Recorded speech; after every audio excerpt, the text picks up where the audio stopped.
Hello everyone. তো আজ আমি মামার বাড়ি থেকে বাড়ি যাব, আর আমার বেরোনোর কথা ছিল সকালে, কিন্তু আমার বেরোতে অনেকটাই লেট হয়ে গিয়েছিল।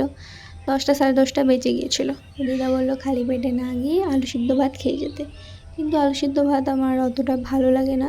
তো তার জন্য আমি ভাবলাম দেখি ঘরে কি আছে, কি বানানো যায়। তো ব্যাস আমি ফ্রিজে মাশরুম দেখতে পেলাম, আর মাশরুম আমার অল টাইমের ফেভারিট।